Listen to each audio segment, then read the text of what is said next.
Hi, everyone. Hi. So my name is Amanda Steinberg, and I am the founder and CEO of dailyworth.com. First, I'm going to tell you about what my business is. It's the leading financial media company for women, which I started in my attic in Mount Airy about 5 years ago. The same week I gave birth to my second child. That was a busy week for me. Thank you very much. Thank you. I should get a round of applause for that, definitely. We now have over 1 million women reading our website every month, including 800,000 subscribers to our daily email. So it's pretty cool. For those of you who are like, whoa, I want to start a media company that grows to that size, just so you know, this is my 6th company. I've had tons and tons of failures before this one. It took me a long time and a lot of constant work to figure it out.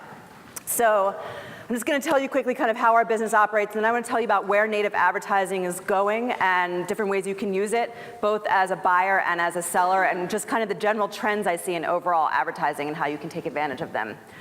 So I started Daily Worth 5 years ago just as a daily email model, because when Daily Candy, which is now sadly dead, started back in 2002, I thought it was a brilliant model. I was actually a computer programmer for the 10 years prior to starting Daily Worth.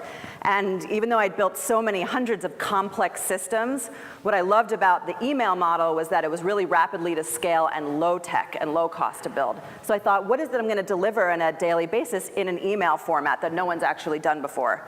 And in my other part of my life, when I moved here from New York City to Mount Airy, I bought this ridiculously, stupidly big house because I didn't understand how much things should cost when you live in Philly.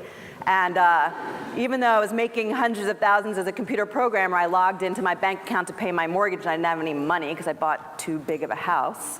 And I was like, wow, I don't know anything about money, even though I work really hard to make so much of it. So I started reading finance media, and I realized women are making a huge number of decisions in the household, but aren't actually reading Money Magazine, Barron's, Kiplinger's, et cetera. So I knew if I could amass millions of women online, which thank God we finally have, that there would be a huge advertising market as far as financial services wanting to reach them.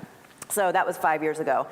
But the great thing about, we've been in the native advertising business since the beginning, and Daily Candy kind of invented it as far as email was concerned with the dedicated email.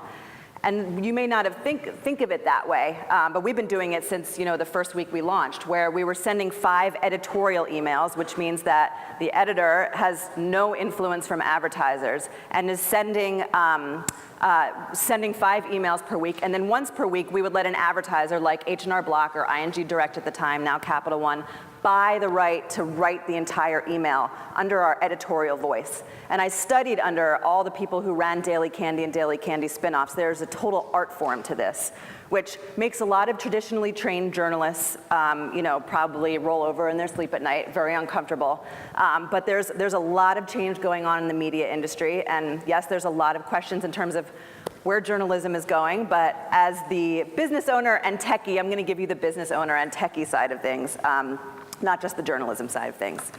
So we, is an incredibly, we became known for taking down servers because we would send just this rush of traffic as a result of sending out these dedicated emails for our advertisers, which was incredibly effective. We're heading into really challenging times as far as native advertising is concerned. The reality is that all media, as we know, is under an extraordinary amount of pressure.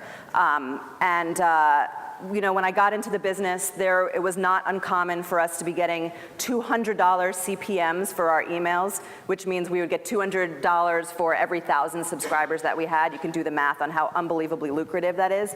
That's being pushed down to 100, being pushed down to 50, and we continue to see that type of pressure.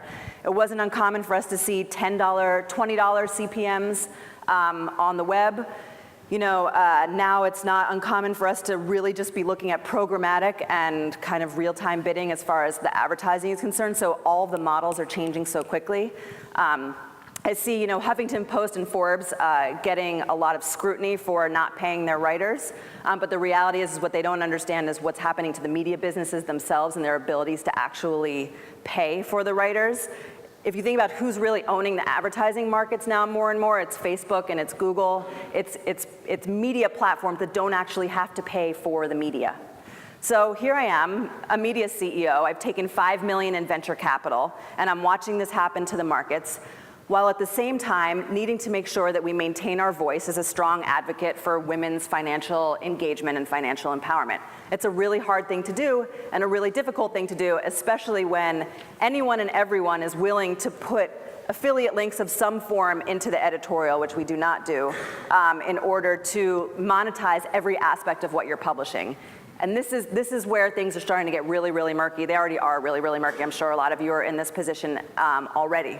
So what I'm just going to talk about for the remainder of my talk is where Daily Worth is going and what we're doing. And I'm really excited about the product that we're about to launch in a few weeks. Simply as a case study, we've already pre-sold way more of it than I thought we would. And so I'll tell you what we're doing. So a few years ago, it was still able to run a digital media company where you were selling big brand advertising, even at a smaller level. But more and more so, the CPMs are getting pushed down. But of course, as a venture-backed startup and as a company in general, you need to grow. What I realized, however, was that because Daily Worth was getting so big, into the millions, that we needed a product to sell small business advertisers. So it wasn't actually until a few months ago, forever I had been thinking Daily Worth needs a subscription product for our subscribers to subscribe to get kind of not just Finance 101, but Finance 201, the more advanced stuff. But I just felt like, I wasn't really sure people were going to pay for that to a scale that I thought was really going to make sense, even though everyone was telling me that we had to do it. But what I also realized as far as Daily Worth was concerned is that we were becoming the central point for everyone who thought they wanted to be some form of Susie Orman in the future. And there are thousands of these people. And it's not just personal finance, but it's career, it's entrepreneurship, it's for those of you who have ever heard of Marie Forleo, she has this unbelievable, she's training thousands of people at a time in terms of how to create information products and personal brands. There's this exploding industry of individuals who are building themselves as experts. So we have a really interesting native advertising product that's coming on the market, which I'm excited about, which, again, the journalists and the techies can have the conversation as to where the lines are in terms of native advertising, in terms of maintaining your voice and your integrity as a media organization while also surviving and thriving into next year. So what we are doing is we are creating a subscription platform for experts. And I see Your Tango doing this, Psychology Today is doing this, many other organizations are doing this, where we're looking at all of those who want to be the experts and the thought leaders and selling them a directory listing in terms of their ability to have a strong presence on the website. Now, so our native advertising, in addition to that, for their subscription, we're actually assigning them an editor. Because the reality is that a lot of people who want to become thought leaders don't necessarily have the most amazing writing skills. And if we were allowing a lot of these experts to publish content on Daily Worth, the quality of what we were doing would go way, way down. But at the same time, I believe that these experts are the ones out in the fields who are actually on the ground understanding exactly what's going in terms of finance and everything. So we are assigning them editors, and we are still maintaining above the fold editorial, 100% editorial that's controlled by one team, and then there's going to be expert publishers beneath that, which is still going to be content that's blended into what we are doing, but it is still fully differentiated. And that's really important to us. I've actually told a lot of our financial advertisers what we're doing, and they still say, we don't want to advertise around this expert content.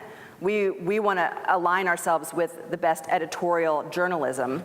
So it's not like this native advertising can or will or should ever take over media properties like this. But if you look at Forbes, they have a brand voice product where you're seeing a lot of content that's being layered in, and even I believe AdWords and there's Google platforms where there's ad delivery technologies being developed to align content to advertorial.